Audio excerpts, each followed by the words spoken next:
Oi, eu sou o David. Eu sou a Sueli. E esse é a Gabi.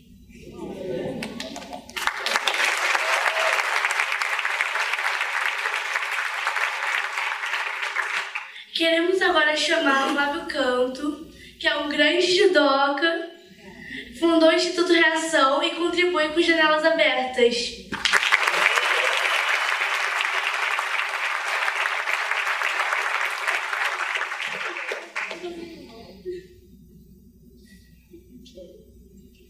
Então, Flávia, explica pra gente o que é o Reação. E aí, Gabi, Suelen, David, todo mundo. Minha mãe tá aqui? Ah, tá. Não sabia se você tava aí. Minha mãe e a Fátima são responsáveis pelo programa de bolsa. Bom, gente, prazer estar aqui hoje. Que dia especial, que noite. Chateado de não ter chegado antes, eu fui pro teatro errado. Minha mãe tem o lançamento do livro do Reação no Teatro da Gávea. E eu fui pro Teatro da Gávea. Eu esqueci, aí a gente tava lá, não tinha ninguém, tava achando estranho, pô, será que não começou ainda? E perdi boa parte. Cheguei aqui na sua, Leita. Sensacional. Bom, vamos lá.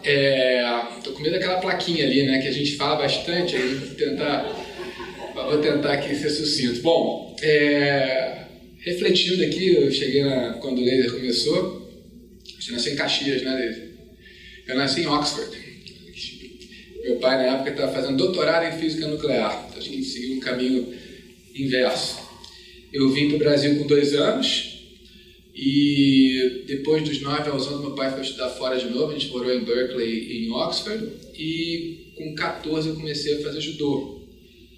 E com 19 eu entrei na seleção brasileira de judô e passei a rodar boa parte do tempo em lugares para fora do Brasil, e normalmente em lugares mais envolvidos do que o nosso do ponto de vista de justiça social.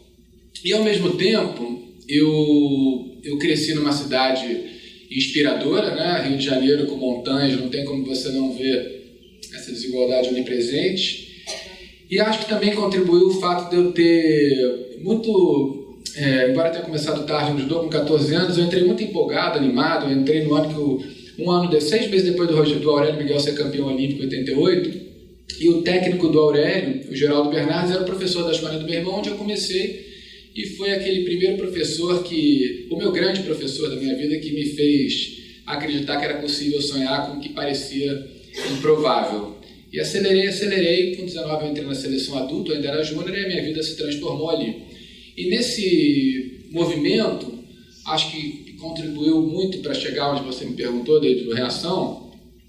Bom, o fato de crescer no Rio de Janeiro, né? Na década de 90, Vigário Geral, Chacina da Candelária, ônibus 174, crescimento exponencial do tráfico, né? Do Comando Vermelho vinha DA, terceiro comando, tudo isso que a gente sabe, que a gente conhece, mas aquilo eu sempre tive um poder de comparação, acho que maior do que a maioria dos meus amigos, porque eu ia e voltava, né? Quando eu entrei na seleção com 19, eu passava boa parte do ano, 4, 5 meses do ano no Japão, na Europa, nos Estados Unidos, países mais sofisticados do que o nosso nesse sentido que eu mencionei.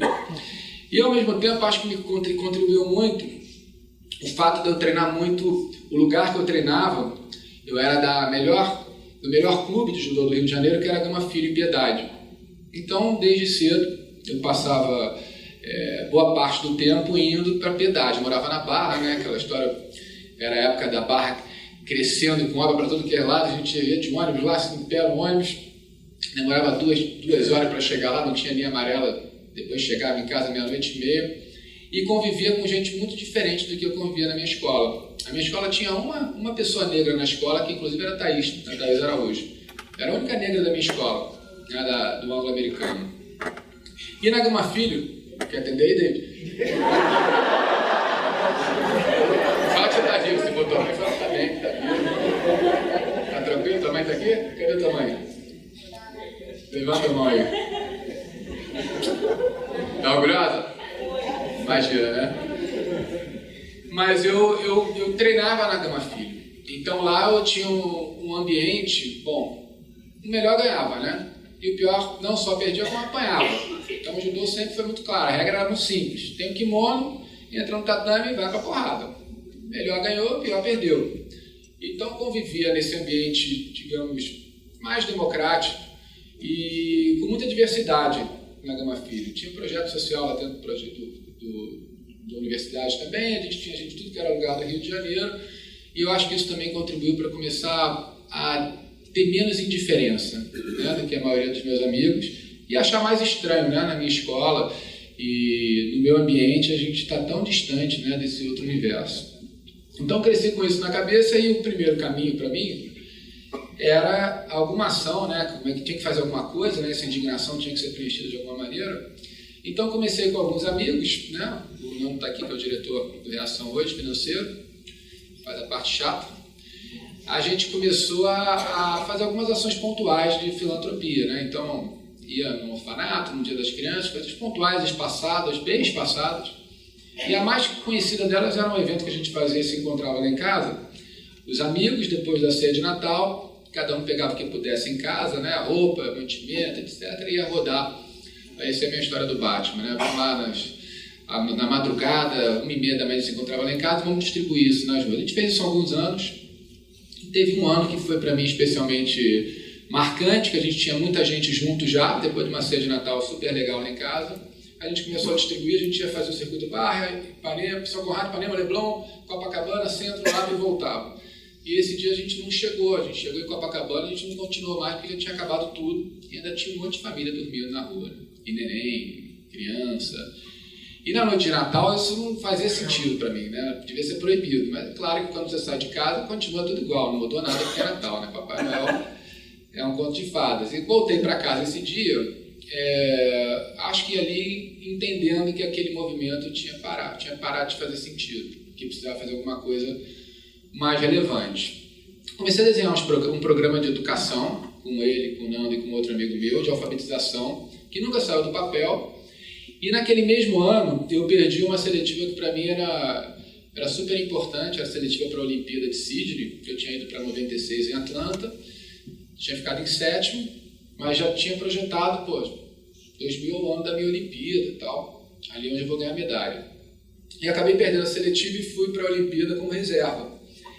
E 3 semanas como reserva significa ser sparring, reserva vai só para servir, né? E você naturalmente faz muitas reflexões da vida. E ali eu repensei um monte de coisa. Eu fazia direito, eu acabei me formando em direito, mas um bom tempo maior do que o previsto, né? Que eu viajava e voltava. Mas o que me preenchia mesmo era o judô, eu queria ser campeão olímpico, queria treinar e tal, mas eu vi que a vida não acabava depois de tomar aquela pancada, né? De perder uma seletiva que eu achei que eu venceria. E voltei achando que fazia sentido migrar daquele movimento de filantropia para algo diferente. E como aquele programa de alfabetização não saiu do papel, eu resolvi experimentar dar aula de judô na Rocinha, em agosto de 2000, na AMAB. Foi a primeira vez que eu subi a Rocinha, né, com 25 anos, e me lembro de um contraste muito grande, né? A gente chegou naquela época, a gente não tinha internet como tem hoje, então eram mundos muito mais apartados, e você atravessava a primeira rua da Rocinha, você já via aquela molecada toda de fuzil, walkie-talkie, pó 10, pó 20, e eu indo lá, né, dar aula de judô, muito com aquela cultura, né, eu faixa preta, eu ia lá para dar aula de judô, para ensinar a garotada, para ajudar a garotada, para give back, que é uma palavra que eu não gosto, eu prefiro pay forward, que a gente ouviu algumas vezes aqui, talvez porque eu tenho vindo desse outro lugar e me incomoda mais. E comecei nessa ideia de ajudar, de apoiar a garotada, mas sempre com essa pressupondo, né, que eu ia lá como fazer a tal inclusão social, né, pegar quem estava na base ali da pirâmide, uns 20% do Rio de Janeiro, ele mora em favela, e vou levar para cima para conhecer o meu mundo, que é um mundo que tem valor. E rapidamente eu entendi que a minha faixa preta ali ia virar faixa branca rapidinho, né, eu subi na Rocinha faixa preta e desci faixa branca. E comecei a entender com o tempo que tudo aquilo que eu estava sonhando, né, da tal inclusão social, era uma balela, né? Qual era a inclusão social que estava vendo ali, né? Eu estava mudando completamente, eu tive uns bons anos assim de ficar um cara diferente, porque de repente a minha vida passou a ser diferente, comecei a aprender muito, ver outro mundo que não fazia parte do meu universo, e ali o Reação começou a deixar de ser um projeto curioso para ser o projeto da minha vida, né? Não só da minha, mas de muita gente. A gente no começo tinha o apoio da prefeitura, era um projeto chamado Educação Criança Futuro, em parceria com a Universidade Gama Filho, e pouco tempo depois esse projeto acabou, a prefeitura numa troca de mandatos saiu, eu era voluntário, os outros professores eram remunerados e eles foram saindo aos poucos e de repente eu fiquei sozinho com aquela garotada toda, tinha 100 alunos na época. E já era um caminho sem volta para mim, não tinha muito sentido, não tinha como sair dali, né? Reuni um grupo de amigos, 40 amigos, falei a ideia, né, que era uma ideia simples, né, parecida com o que o Laser falou aqui, que são os clichês de quem quer mudar o mundo, né, que a gente usa. A gente, para mudar o mundo, tem que mudar 1, 2, 3, um pouquinho de cada vez. A ideia, né, a utopia nossa era lutar contra a falta de oportunidade na largada, é o que nos moveria, né, contra essa desigualdade, né, cruel que a gente vê na largada. A gente construiria um lugar onde todo mundo seria visto como potência, né, que poderia ser o que quisesse ser, essa é a utopia, né, despertar potenciais desconhecidos, adormecidos, subestimados, formar faixas pretas dentro e fora do tatame e inverter essas estatísticas que dizem que o futuro é definido pela origem de cada um, né? Por isso, eu já estou entrando na outra fala, né, Júlia? Desculpa, começa a falar pra caramba.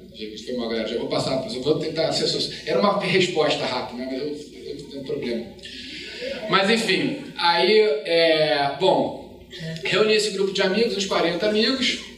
O judô é uma metáfora, seria e continua sendo, né, uma metáfora, né, de referência, né, onde a gente constrói possibilidades, referências, e ali a gente ia começar a mudar a vida dessas pessoas e a nossa também, né? Reação é uma alusão a esse momento do judô que é menos percebido, né, que a gente se levanta, a gente cai, mas se levanta. Então era um grito que todo mundo poderia participar, né? Tanto aluno como voluntário, como colaborador, todo mundo poderia reagir, ali seria uma plataforma, um espaço onde a gente poderia reagir e pensar num mundo melhor, né? E aí a coisa começou a acontecer, cada um pagou um boleto mensal fixo, eram amigos, então se alguém não pagasse a gente ligava dando expor, durante 12 meses, e com aquele começo a gente conseguiu fazer um plano de ação, né? Contratar um professor, contratar um monitor, que hoje inclusive os dois super bem, já me empolguei, mas o monitor foi o primeiro formado, né, na faculdade, o primeiro faixa preta, que é o Rodrigo. Isso tem 19 anos, né? Quando ele começou, ele é o 01, a gente brinca, e a coisa começou a crescer com aquela ajuda. Então, resumidamente, hoje o Reação vocês conhecem bem, são 1.800 alunos, são 10 polos, a gente está no Rio de Janeiro, está em Cuiabá agora, a gente já está em Cuiabá, agora está construindo um super galpão lá, e agora a gente está voltando de Brumadinho ontem, a gente deve fazer um polo em Brumadinho também, a gente está na fase agora de escalar e pensar em mudar o mundo, mais Brasil, aí mais gente, a gente é muito pequeno para o que a gente pode fazer. E o movimento 2, que é o que eu estou mais empolgado, que tem a ver com a Eleva também, a Eleva está sendo nossa cobaia aqui, com todo carinho. A gente está entrando com, um negócio, entrar com a metodologia de judô na Eleva por enquanto. A gente tem na Escola Parque, na Ípica também agora, a gente está pilotando isso esse ano. A nossa metodologia a gente chama O Caminho, a principal, né, o programa Faixa Preta, que pressupõe que o caminho tem 3 fases fundamentais, né? Construir, conquistar e compartilhar. Então, a cada semestre a gente trabalha um dos valores inspirados no Bushido e no nosso código de judô e do Reação, né? A gente está falando coragem, humildade, disciplina, honra e POM, né, que é a cultura da autossuperação, e solidariedade, né? Collect, Achieve and Pay Forward, né, se a gente for traduzir para construir, conquistar e compartilhar. E no final de cada semestre, quando a gente compartilha o valor do semestre, a gente junta mundos que não se encontram, né? A gente faz esse movimento de costura, a gente fez, foi muito bonito, semana retrasada, foi o pessoal da Eleva, os alunos da Eleva, alunos da Escola Parque, todos para a Rocinha, e a gente fez um compartilhar a coragem, integrando esses alunos numa missão junto. Enfim, foi uma competição por equipe, que eles lutavam, ganhavam, perdiam juntos, né? E quebrando aquele paradigma, né, de que a ação social em escola privada é elevar o agasalho velho, brinquedo quebrado e continuar vendo o pobre como inferior, né? Isso aí eu acho que você cria na cabeça da criança isso tudo. Então estou falando tudo isso, galera, se não só eu participo, você não participa, eu já vi a placa ali, deixa eu falar para você e depois eu continuo aqui, porque senão eu falo sozinho, desculpa. Ok, Péssimo isso, foi mal. Em uma das paredes do Reação tem uma frase que o Janelas Abertas se identifica muito, que é: passado não é o destino. Pode explicar pra gente, por favor? Posso, eu já até falei um pouco, né? Desculpa. Isso é plágio até meu, né? Nosso, porque tem um amigo, né? Um dos amigos voluntários da Reação Tantos.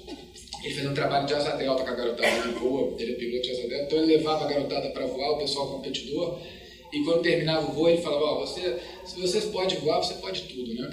Então, alguns alunos nossos tiveram grandes resultados depois desse trabalho que ele fez com ele usava muito essa história, né? Passado não é destino, falava sem querer, eu falei: pô, isso é bom. Então a gente já trouxe aqui, incorporou, inverter estatísticas de cultura definido pela origem, é mais careta, né? Passado não é destino, eu acho que ficou mais claro para todo mundo. Mas acho que isso vale para todo mundo, né? Para quem, para mim, né? E minha mãe, que é voluntária lá na Reação, sei lá, 15 anos, esse ano, para vocês, para todo mundo que pretende usar esse tempo que a gente tem curto por aqui para fazer alguma coisa relevante, né? Então isso eu acho que é reagir ao que a gente vê por aí que está errado. Então a frase passado não é destino, eu acho que vale para todos nós. Reação, eu acho que vale para todos nós, né? Então essa é a ideia. E para vocês também, né? Vocês podem ser o que vocês quiserem ser. E agora vai ficar muito mais fácil, né? Porque a verdade é que a gente tem esse programa de Bolsa no Reação, começou já há muitos anos. Porque chegou uma hora que a gente falou: caramba, como é que a gente faz para tentar mudar com mais facilidade essa história toda, né? A gente tem os nossos exemplos de sucesso no esporte, né? Que foram fundamentais para a gente construir as histórias, né? Dos mitos que a gente tem de referência. A Rafaela foi campeã olímpica, a gente tem o Reação com atletas nas categorias de sub-13 até o adulto da seleção viajando o mundo, mas a gente precisava também ter esses exemplos do lado acadêmico. E a primeira aluna foi há uns 15 anos que aconteceu, e eu sempre trago uma história que eu acho legal, me lembrei aqui pensando, vindo aqui falando. A gente teve uma bolsa já há um tempo, antes até das Janelas Abertas, de um aluno, que era uma parceria com eu não me lembro agora quem era, já teve tanta gente. Hoje a gente tem 130 bolsistas, 100 bolsistas, escola e universidade, e 30 curso de inglês. Ou através de parcerias diretas, como essa da Eleva, ou através de padrinhos e madrinhas. Mas eu não vou roubar vocês não, Júlia, fica tranquilo, não estou fazendo propaganda. Janelas Abertas, tá? Quem vem para o Reação também. Mas essa história para mim foi muito marcante, assim. A gente tinha um aluno chamado William, e o William ele tinha conseguido essa bolsa, que tinha um banco de investimento que apoiava, era um projeto deles, e ele entrou para uma escola, mas que era uma escola que não tinha não tinha um cuidado pedagógico como a Eleva tem de preparar o aluno para chegar na escola. Ele era um excelente aluno, né, dentro da escola pública. A gente ainda não tinha um programa de educação como a gente tem hoje, que é muito mais, que ajuda muito a gente a preparar melhor vocês quando vocês vão para escolas mais fortes. E como o boletim dele era tudo MB, falou: pô, vamos botar o William, vai dar certo. E logo no primeiro semestre só tirou 4, 2, 3... Aí tentaram mais um pouquinho e ele acabou saindo do projeto, porque eles precisavam de grandes talentos acadêmicos e não puderam ter a paciência para ele chegar onde ele chegaria. E foi super frustrante para ele, né, para o William, e a gente acabou botando ele numa outra escola privada através de um projeto de padrinhos e madrinhas que a gente banca. E eu não tive o prazer, o privilégio de estar nesse dia. Minha mãe foi e falou para mim, eu fiquei super emocionado. Eu estava viajando, depois ela me falou. Até hoje, quando eu me lembro, eu me emociono. Que quando ela foi na formatura, hoje ele está na PUC, está estudando, está super bem. Quando ela foi na formatura, o Paranilf, quando foi chamar o William, né, falou assim: agora eu vou chamar o William. Falou alguma coisa, falou: o que eu posso falar do William? E a minha mãe lá, imagina como é que ela não ficou, né? Eu me lembro até hoje, emociona. Falou: William, a melhor pessoa que eu já conheci. Aí o William entrou assim, recebeu lá o diploma, e eu fiquei pensando depois, né, quantas pessoas boas, né, a gente não tem por aí que não tem esse tipo de oportunidade. Então o que Janelas Abertas faz é muito, muito especial. E eu acho que para os filhos de vocês, para os alunos que estão lá, e para eles igual, né? Acho que não tem essa, não é ajuda, a gente está melhorando as coisas, né? Para todos os lados. Então é um privilégio ter... Pergunta aí, galera, desculpa. Você não vai falar assim, né, Gabi? Para nossa última pergunta, a gente queria saber seu sonho. Meu sonho? Caramba, vamos lá. Depois eu vou perguntar para vocês também, então, eu vou te contar. Cara, meu sonho é... Bom, eu estou empolgado com isso que a gente está chamando de projeto de sociedade, né? mais com uma metodologia, um projeto de sociedade. A gente está marqueteiro, né? Mas a gente está entrando com judô em escolas, a gente está começando esse ano, a ideia é chegar em várias escolas. E eu tenho, junto com um grupo que está sonhando comigo nisso, e fazer isso para a educação física. Entrar na escola com um currículo socioemocional, com formação corporal também, obviamente, mas valores no esporte, que eu acho que é uma plataforma que une, que democratiza, que tem contato, tem encontro. Então, eu acho que ela é muito propícia. Eu acho que ela é subvalorizada, em geral, no Brasil. Então, esse é um sonho, assim, levar isso para a escola privada. Cada escola privada que a gente entrar, a gente entra numa escola pública, como a gente faz com o judô, né? Escola com projeto social, mas na educação física seria escola privada com escola pública, e fazendo esses encontros na hora de compartilhar o valor, juntando grupos que não se encontram. O que eu acho que é uma... esgotado, né? Foi mal. Vou terminar aqui. Mas acho que esse é um sonho grande, assim. Se a gente pudesse... Porque eu comecei de um tempo para cá, acho que da mesma maneira que eu achava pouco, né? Bem pouco, eu fui entendendo que fazer filantropia ali, levar o agasalho na rua para a pessoa que estava na rua, isso passou a ser muito pouco, porque não mudava a vida das pessoas. Eu comecei a achar que a gente faz no Reação é bem menor do que o que a gente precisa fazer, né? Porque enquanto a gente não atingir, não construir um movimento que trabalhe a tal integração social, a gente vai continuar com uma sociedade diferente, com preconceito que não se encontra, né? Então, eu acho que eu estou nesse caminho aí, mas só que também está começando, ainda é um sonho grande, mas está só começando. Então, acho que esse é o meu sonho, botar mais gente junto e oportunidade para todo mundo com mais frequência.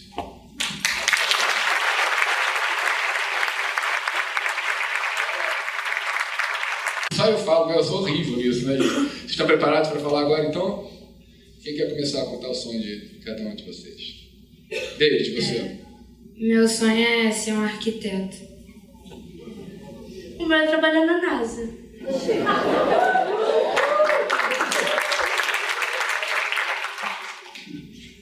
Eu não sei direito o meu sonho, mas eu acho que eu quero ser advogada.